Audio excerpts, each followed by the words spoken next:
Liberando su potencial. Hablando de potencial humano, ¿alguna vez se han preguntado a qué se debe la gran disparidad de resultados y desempeño entre una persona y otra? Una persona que percibe $250,000 anuales no es 10 veces más astuta ni mejor que una persona que percibe $25,000 anuales. ¿Por qué la diferencia de 10 veces sus ingresos? Y si tomamos a una persona que percibe $2,5 millones al año, ¿será esa persona 100 veces mejor, más astuta que la persona que gana $250,000? Imposible. En un estudio reciente de coeficiente intelectual probaron a 1,000 personas de una cierta población y llegaron a la conclusión de que la mejor persona entre los 1,000 solo era 2,5 veces más astuta que la persona de menor coeficiente intelectual. Solo 2,5 veces la disparidad, y tal vez eso sea con toda la población. ¿A qué supone que se debe la diferencia? Al hablar de potencial humano, llegamos a una fórmula que deduje hace algunos años. Tal vez eso lo explique un poco. La fórmula comienza con lo que llamamos AI. O sea, atributos innatos, las cualidades, la inteligencia, la habilidad, el temperamento, cosas con las que se nace que no pueden cambiarse mucho. Además de los atributos adquiridos.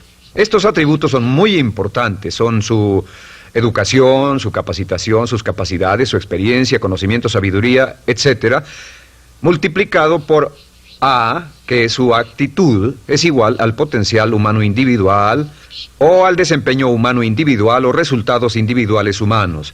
Ahora, de estos tres, los atributos innatos se traen desde el nacimiento. Los adquiridos pueden cambiarse, pero se necesita cierto tiempo para ello, aunque a veces cambiamos muy rápidamente. Cierta información valiosa puede cambiar dramáticamente su eficacia, pero las actitudes pueden aumentarse o disminuirse dramáticamente en segundos. Cada vez que mejoramos nuestra actitud, multiplicamos todas nuestras capacidades. Una actitud ha sido llamada acertadamente el lenguaje más importante del ser humano, la palabra más importante del idioma en el humano. Todo lo que hacemos en la vida, según un estudio en Harvard entre estudiantes ejecutivos, será en un 85% de actitudes.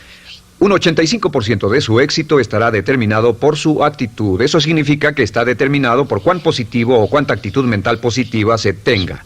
Las personas con actitudes mentales positivas tienden a avanzar más rápidamente, se mueven hacia la cima en organizaciones valiosas, ganan más dinero, sacan más satisfacción de la vida. Una actitud mental positiva no significa que baile por las calles y arroje flores.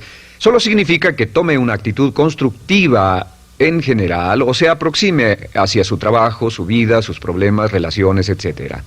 Según el informe Cox de las empresas americanas, según la revista Success, un 85% o más de todo lo que se logra se debe a la actitud. Y la pregunta es, ¿de dónde vienen las actitudes? Las actitudes vienen de las expectativas. Muy simple, ya hablamos de eso. Y una forma muy poderosa de mejorar su actitud instantáneamente es decir, aunque no lo crea, pienso que algo maravilloso va a ocurrirme hoy. Como dijimos antes, nuestras expectativas sobre los desenlaces determinan nuestra actitud. Si espera que las cosas salgan bien, tendrá una actitud positiva. Si espera que salgan mal, tendrá una actitud negativa. Y lo maravilloso es que podemos fabricar nuestras expectativas. Podemos esperar lo que deseamos. Podemos esperar cosas buenas, cosas malas, y no nos decepcionaremos. ¿De dónde surgen nuestras expectativas? Nuestras expectativas surgen de nuestras creencias y de nuestros valores. Son el centro de los factores motivacionales de nuestra personalidad, nuestras creencias. Y esto nos conduce a un entendimiento del potencial humano. Significa básicamente que nuestra actitud es una expresión externa de lo que está ocurriendo internamente. Y esto es consistente con las leyes mentales. Con respecto a las creencias, cada uno de nosotros tiene muchas creencias en el fondo que los psicólogos llaman los conceptos propios. El concepto propio, o su descubrimiento, es considerado por muchos como el logro único y más importante para comprender el desempeño humano en el siglo XX. Yo estoy de acuerdo. El concepto propio es como, si queremos usar una analogía militar, el centro de mando. O si queremos usar una analogía técnica, es el programa central de su computadora básica. Es un grupo de creencias, valores, actitudes, sentimientos, ideas, etcétera, almacenadas en el fondo de nosotros y son el resultado de casi todas las experiencias que hemos tenido en la vida. Y algunos investigadores dicen que el concepto propio comienza a formarse aún antes del nacimiento, pero el concepto propio, una vez colocado, Precede, predice y determina sus niveles de eficacia y desempeño en todas las áreas de nuestra vida. El concepto propio se convierte en el centro de mando o el programa maestro. El concepto propio de este grupo de creencias determina lo que dirá, lo que hará, cómo actuará, cómo se siente y reacciona, etc. ¿Qué significa esto? Significa que todas las mejoras en su vida externa, todos los cambios en su realidad comienzan con un cambio en su concepto propio. Les voy a explicar lo que significa. Esta es una gráfica muy simple. Hablamos de potencial humano y decimos que la persona promedio usa un 10% o menos de su potencial. Según investigaciones, tal vez es mucho menos. El Instituto Stanford Brain en Santa Clara, California, estima que tal vez se aproxime a un 2%. Seremos generosos y diremos que la persona promedio usa un 10%. Significa que en los mejores casos, la mayoría, como usted o yo, no usamos un 90% de nuestro potencial. Uno de los mejores filósofos, Oliver Wendell Holmes, dice que la tragedia de la persona promedio es que llegan a la tumba con su música aún por dentro. Aún están funcionando con mucho menos de su potencial total. Y esto es el potencial humano. Sabemos que existe una relación directa entre el potencial humano y el concepto propio. Pero como nuestros conceptos propios o nuestras estimaciones de nosotros mismos generalmente son mucho menores de lo que debieran ser, nuestro nivel de desempeño y eficacia también es menor. Sabemos que nuestro concepto propio es altamente subjetivo.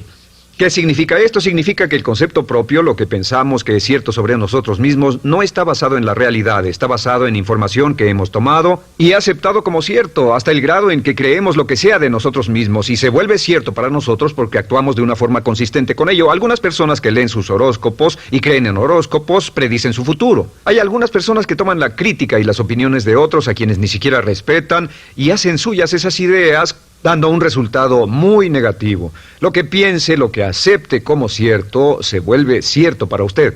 También sabemos que como adultos tenemos una variedad de conceptos propios. Tenemos un concepto propio de cómo vestirnos, cuánto pesamos, lo que comemos, lo bien que podemos hablar en público, qué tipo de padres somos, qué tipo de hijos somos con nuestros padres, qué tipo de esposo o esposa somos, qué tipo de amante, de conductor. Lo interesante de manejar es que todos los hombres tienen un concepto muy positivo con respecto a esto.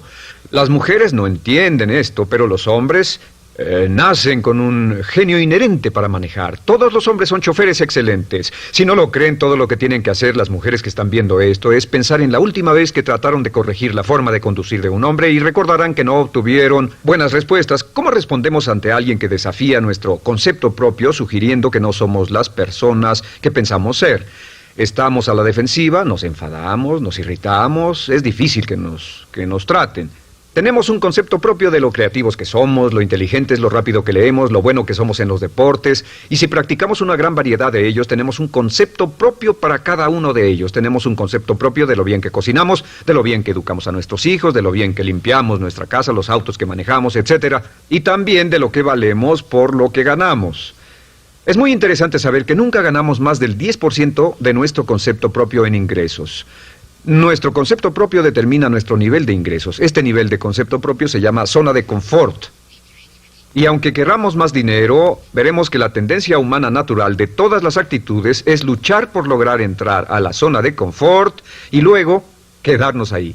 Si ganamos un 10% por encima de nuestro concepto propio de ingresos, tendremos una necesidad imperante de deshacernos de ese dinero. Lo donaremos, lo gastaremos en forma extravagante y hasta lo perderemos si recibimos demasiado. Las personas que ganan la lotería siempre están quebradas a los 2 o 3 años. Queman el dinero porque ese dinero está más allá de su concepto propio. Si gana 10% o menos de su nivel de concepto propio, se descubrirá luchando, trabajará más duro, más tiempo, pensará en forma más creativa, buscará diferentes formas para aumentar sus ingresos o sus segundos ingresos. La única forma de mejorar cualquier parte de su vida, incluyendo sus ingresos, es aumentando el nivel del concepto propio de sus ingresos, comenzando a pensar en usted como si estuviera ganando más dinero. Si quiere bajar de peso, la única forma en que podrá lograrlo es pensando en que está delgado. Piense en usted mismo como una persona más delgada. Si quiere volverse una persona más popular, más amorosa, más feliz o más sana, comience a pensar una y otra vez en esas cosas hasta que se vuelvan parte de su nuevo concepto propio. Hablaremos de eso más adelante. Es una parte esencial de la programación de su mente hacia el éxito. Su concepto propio global está determinado por el promedio de sus conceptos propios en las áreas que considere importantes. Ahora, su concepto propio está formado de 3 partes críticas. La primera parte del concepto propio es el ideal propio. El ideal propio es la persona que más desearía ser, es su idea de lo que constituye un ganador, es su visión ideal de lo mejor que puede ser usted. Nada más, una de las cosas que sabemos de las personas con éxito es que las personas con éxito tienen ideales propios muy claros, ideales claros de quién quieren ser en el futuro. Las que no tienen éxito tienen ideales muy vagos. El número 2 es la autoimagen. La autoimagen es como un retrato de cómo se ve a sí mismo y lo que piensa de sí mismo. La autoimagen es el espejo interno, es como se percibe a sí mismo ahora en su desempeño actual, en forma cotidiana. La tercera parte es su autoestima. Su autoestima es cómo se siente consigo mismo. Cómo se siente consigo mismo es la fuerza motriz, el motor, la fuerza poderosa dentro de su subconsciente. Es la fuerza de energía dentro de su concepto propio y determina casi todo lo que le pasa. La mejor definición de autoestima es cuánto se agrada a sí mismo. Cuánto se agrada a sí mismo como esposo, cuánto se agrada a sí mismo como empleado, cuánto se agrada a sí mismo como jefe, como inversionista, como orador profesional, como atleta, etcétera. Según se agrade a sí mismo, su nivel de autoestima, su sentimiento emocional global respecto a cualquier área de su vida, determina su desempeño y su eficacia en dicha área. Lo sorprendente es que se convierte en lo que piensa, su concepto propio es maleable, su autoestima puede formarse repitiendo una y otra vez, me agrada mi persona, me agrada mi persona, me agrada mi persona. Me agrada mi persona, me agrada mi persona, me agrada mi persona. Entre más se repita, me agrada mi persona, me agrada mi persona. Entre más lo repita una y otra vez, más crecerá su autoestima y entre más crezca su autoestima, más crecerá su concepto propio global. Cuando crezca su concepto propio global, su desempeño será mejor en todo lo demás que emprenda. Cada vez que diga, me agrada mi persona, me agrada mi persona, me agrada mi persona, me agrada mi persona, me agrada, será como bombearse psicológicamente. Todo lo que pase que haga que su autoestima suba, hará que se comporte mejor. Todo lo que haga que su autoestima baje, hará que se comporte peor, que cometa errores, que sea infeliz, etcétera. Un punto crítico de agradarse a sí mismo, sobre autoestima y agradarse a sí mismo, es que, número 1, nunca puede querer a nadie más de lo que se quiere a sí mismo. Que su nivel de autoestima es determinante de la calidad de relaciones que tenga con los demás. Y número 2, es que nunca puede esperar que nadie más lo quiera o respete más de lo que se respeta a sí mismo. Cuanto se agrade o se respete a sí mismo, determina sus actitudes hacia usted. Todas las escuelas de psicología actualmente están de acuerdo en el hecho de que depende de lo que usted realmente se quiera y se respete a sí mismo como un ser humano valioso e importante, tiene efecto sobre todo lo que le pase. Cuánto se agrade a sí mismo y lo que puede hacer es mejorar su autoestima diciendo me agrada mi persona, me agrada mi persona, me agrada mi persona, me agrada mi persona. Y esto nos lleva a la pregunta, ¿de dónde viene el concepto de autoestima? Y descubrimos que el concepto propio es maleable, puesto que no nace con este concepto propio, no nace con ninguna idea sobre sí mismo, no nace con autoimagen ni autoestima, nace en cierto modo como potencial propio. Es la mejor forma de plantearlo. La persona promedio llega al mundo como potencial puro. Y no tiene el concepto propio de que todo lo que es ahora, todo sentimiento que tiene, toda actitud o valor, tuvo que aprenderlo en el transcurso de su vida. También sabemos que el niño llega al mundo con una necesidad imperante de amor y contacto. Y como una gran cantidad de investigaciones lo indican, necesitamos mucho amor y contacto durante toda nuestra vida, pero en especial durante nuestros años de formación, porque de niños aprendemos quiénes somos, cuánto valemos, si somos importantes, inteligentes, amorosos, chistosos. Todo esto lo aprendemos por la forma en que nuestros padres nos tratan. Si nuestros padres, nuestros parientes, tíos o tías, en especial nuestros padres, nos tratan como si fuéramos realmente importantes, crecemos pensando que somos realmente importantes, pero si nuestros padres no lo hacen, pasa algo más. Sabemos que los primeros años de vida son los más importantes para el desarrollo del concepto propio, que un niño comienza a partir de cero. El niño nace sin saber quién es él o ella. Son sumamente valiosos el primero, segundo, tercero, cuarto y quinto años de vida. Algunos psicólogos pensaban que eran los 5 primeros años, pero ahora dicen que son los 3 primeros años. En sus 3 primeros años de vida el niño aprende quién es y dicen que si se les da suficiente cantidad y buena calidad de amor en los 3 a 5 primeros años, los prepara usted de por vida. Los coloca en una base sólida de autoestima y confianza en sí mismos, valor e importancia realmente. Existe una relación directa entre la calidad y la cantidad de amor y el desarrollo de una personalidad sana. Entre más amor, amor incondicional, reciba un niño en sus años formativos, más fuerte será la base de su personalidad. El reverso de la educación es que casi todos los problemas de psicosis, neurosis, perturbaciones de la personalidad y problemas de comportamiento surgen de los problemas que se tengan con el concepto propio. Ahora observemos a los adultos. Aquí está nuestra personalidad adulta. Si nos observamos, podemos llegar a reparar nuestras bases, por así decirlo, repitiéndonos una y otra vez: me agrada mi persona, me agrada mi persona, me agrada mi persona, y llevamos ese concreto reparador hacia la base de nuestra personalidad. Los niños necesitan el amor como las rosas necesitan la lluvia. Los niños que carecen de amor a menudo mueren por escasez de amor. Es una enfermedad llamada marisma. Ahora, ¿qué más sabemos sobre los niños? Sabemos que los niños llegan al mundo con dos atributos notables. El primero es que no sienten temor. Los niños nacen sin temores. No temen a nada excepto a caerse y a los ruidos fuertes. Y esto se expresa en sus actitudes: yo puedo. Los niños llegan al mundo pensando que pueden hacer cualquier cosa, y quien haya criado a un niño hasta la edad de 3, 4 o 5 años sabe que debe pasar esos primeros años evitando que se maten, porque son como pilotos japoneses, porque no le tienen miedo a nada. Su segundo atributo es que llegan al mundo totalmente espontáneos. Dicen lo que quieren, hacen lo que quieren, son totalmente desinhibidos. Totalmente. Ellos no temen hacer nada de lo que desean, y esto se expresa en su actitud: no quiero. No tengo que hacerlo. Si ha tratado de controlar a un niño, lo habrá visto. Lo primero que dicen cuando comienza a darle órdenes, lo primero que aprenden es: no tengo que hacerlo. Claro, a veces cambiamos sus mentes de una u otra forma, pero estos son los dos atributos con los que los niños llegan al mundo. Llegan al mundo sin temores y desinhibidos. ¿Qué significa esto? Significa que nuestro derecho innato natural es no ser temerosos y ser desinhibidos. Y solo cuando podemos crear la misma situación en nuestra vida adulta, cuando no tememos y somos desinhibidos, nos sentimos a gusto con nosotros mismos. Las mejores organizaciones, las mejores compañías son las que crean un ambiente donde nos sentimos sin temores y sin reservas para ser nosotros mismos y para hacer lo mejor de nosotros. Al crecer descubrimos que los niños aprenden de dos maneras. La primera es por imitación.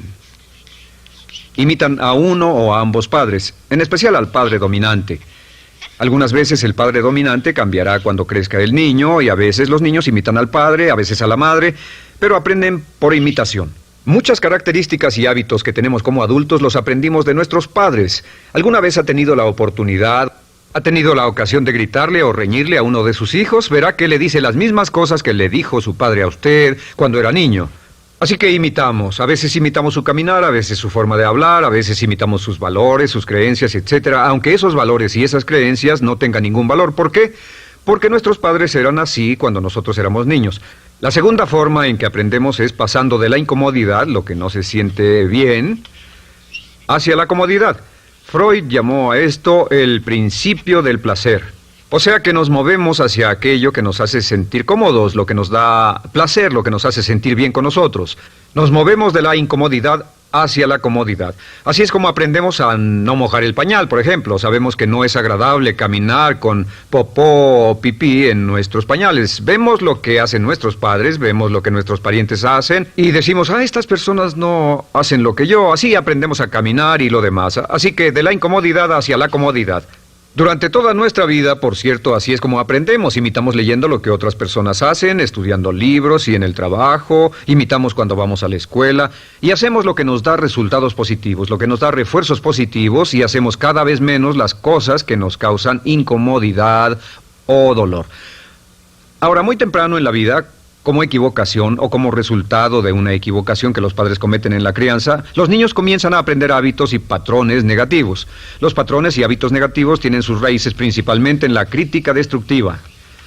La crítica destructiva comienza muy temprano en la vida, a veces en los primeros meses. Y la crítica destructiva la usan los padres para dirigir y controlar a sus hijos. Desafortunadamente, tiene un efecto muy peligroso y dañino sobre nosotros, ya que la crítica destructiva tiende a minar la integridad de la personalidad del niño. Muchos de nosotros, incluyéndome a mí y a muchos de ustedes, nos hemos visto minados y heridos por la crítica destructiva más que todas las guerras en la historia. Ahora, como resultado de la crítica destructiva, comenzamos a desarrollar hábitos y patrones negativos. Los patrones de hábitos negativos son respuestas condicionadas hacia los estímulos. Los patrones de hábitos negativos se desarrollan en los inicios de la vida. Se desarrollan como resultado de una repetición del temor y el dolor una y otra vez. Se desarrollan como resultado de la crítica destructiva, el castigo físico, etc. En los inicios de la vida comenzamos a desarrollar dos manifestaciones que nos persiguen durante toda nuestra vida y más que ninguna otra cosa inhiben nuestro potencial. La primera es la llamada patrón de hábito negativo inhibido. El patrón de hábito negativo inhibido se aprende cuando al niño le dicen una y otra vez no. Aléjate de ahí, no toques eso, y se le castiga. Cuando el niño intenta algo nuevo, o se involucra con algo, o huele algo, o derrama algo, o rompe algo accidentalmente, el padre estalla y se enfada mucho. Como ven, el niño está impulsado por la curiosidad insaciable de explorar su mundo. Y lo que pasa es que cuando lo explora o se interesa y echa a perder algo, si el padre reacciona golpeando al niño, el niño comienza a pensar cada vez que intento algo nuevo, cada vez que intento algo diferente, cada vez que voy más allá de mis límites, cada vez que me salgo de mi zona de comodidad, cada vez que no juego sanamente, me golpean, me castigan, me lastiman, me envían a mi alcoba y me siento mal. Y muy pronto el niño desarrolla el sentimiento de no puedo, no puedo. No puedo. Cada vez que trato algo diferente, me castigan. No puedo, no puedo, no puedo. Es como la respuesta de Pavlov. Pavlov sonaba la campana y le daba de comer a un perro, y el perro salivaba, y Pavlov alimentaba al perro. Mientras sonaba la campana, el perro salivaba y siguió haciendo eso, y después Pavlov solo sonaba la campana y el perro salivaba. Lo que pasa en la vida adulta es que esto crea lo que llamamos temor al fracaso. El temor al fracaso es una respuesta condicionada a un proceso de crítica destructiva que ocurre en los primeros 5 o 6 años de la vida.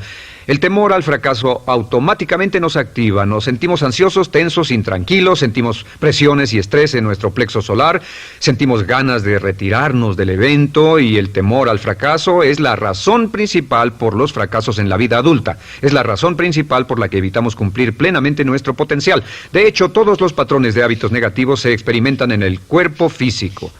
Puedes saber cuál es un patrón de hábito negativo porque se siente en el cuerpo físico, precisamente. El patrón de hábito negativo inhibido, el temor al fracaso, el no puedo, ocurre primero que todo en el plexo solar. ¿Ha tenido la ocasión donde debe hablar frente a un grupo, debe ir a una revisión de su desempeño, o debe hacer una llamada determinante? Primero su plexo solar se aprieta. Si el temor continúa, su respiración se acelera.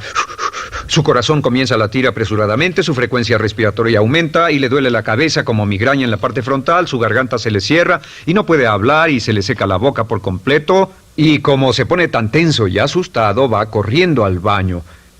Estas son todas las manifestaciones. No hay peligro físico, pero sí peligro psicológico, una respuesta condicionada. Cuando sentimos estas cosas, la tendencia es retirarse de la situación que las ocasiona, y es la razón por la que no logramos mucho si retrocedemos. Es muy importante. El segundo patrón de hábitos negativos es el compulsivo. El patrón de hábito negativo compulsivo se aprende cuando a los niños se les dice una y otra vez: más vale que lo hagas. Si no lo haces, tendrás problemas o me las pagarás. A los niños se les convierte en recipientes del amor condicionado.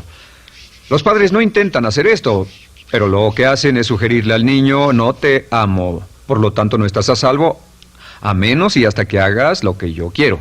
El niño crece sintiendo: tengo que hacer lo que quiera mi mamá. Debo complacerla, debo complacer a papá, debo complacer a los demás, debo complacer a mis parientes, y a veces debo complacer a mis semejantes, debo complacer a mis maestros, debo complacer a todo el mundo, y crecen con esto: debo. No puedo hacer lo que quiero hacer, debo hacer lo que complace a las demás personas. Este patrón de hábito negativo muy temprano en la vida se traduce en el temor al rechazo. El temor al rechazo lo experimentan los hombres como adultos como un comportamiento tipo A. Hablaremos del comportamiento tipo A posteriormente. El comportamiento tipo A es una necesidad compulsiva o excesivamente compulsiva de complacer de algún modo a alguien sin normas de comportamiento, prácticamente sin pensarlo. El temor al rechazo nos impulsa, nos hace muy sensibles a las necesidades de los demás. Hacemos cosas que otras personas quieren, no hacemos lo que nosotros queremos. Siempre estamos tratando de complacer a los demás. Tenemos preocupaciones o nos importan las opiniones, sentimientos y actitudes de otros hasta el punto donde ocultamos nuestras necesidades. El temor al rechazo se siente en la columna del cuerpo.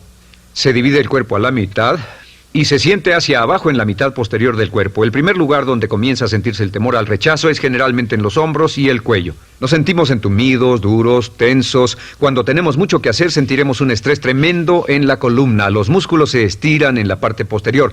A veces se manifestará como flebitis y venas varicosas y a menudo nos darán dolores de cabeza en la parte posterior de esta porque las arterias carótidas que llevan la sangre hasta la cabeza, los músculos a su alrededor se contraen y la cantidad de sangre que fluye hacia la cabeza fluye más lentamente y se siente un terrible dolor de cabeza en la parte posterior.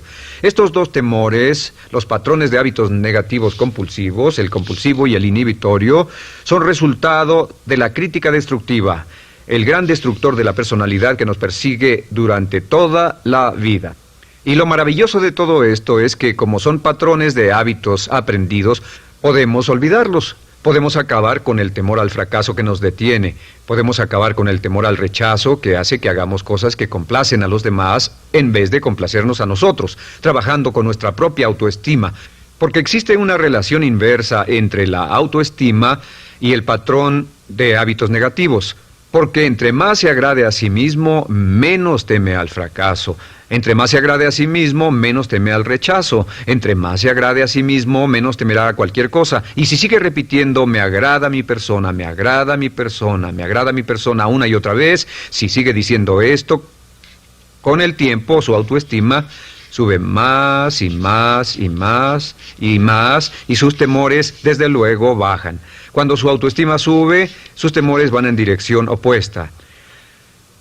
Ahora, ¿cómo enfrentar la crítica destructiva si debe criticar a otras personas? Pues eso es muy simple. Muchos padres nos han preguntado eso. ¿Cómo se controla a los niños? Una de las claves para controlar a los niños es dirigirlos para que hagan algo constructivo en lugar de hacer algo destructivo. Otra cosa que debe recordarse es que lo que quiere hacer es que quiere dar una crítica informativa, crítica constructiva, lo que significa que se les dice a los niños lo que pueden hacer o a los adultos lo que pueden hacer mejor. Todo el propósito de dar retroalimentación de cualquier tipo es mejorar el desempeño. Si es padre o si es jefe o si es una persona en una relación, si una persona está haciendo algo malo o inadecuado, todo el propósito de darles cualquier tipo de retroalimentación es para que puedan hacerlo mejor. Sin embargo, existe una relación directa entre la autoestima y la crítica destructiva. Cada vez que se critica a una persona, su autoestima baja. Y cada vez que su autoestima baja, su habilidad para desempeñarse baja. Si critica a una persona en forma destructiva demasiado tiempo, llegará a un punto donde no intentarán nada. Se convierte en lo que llamamos hipersensible.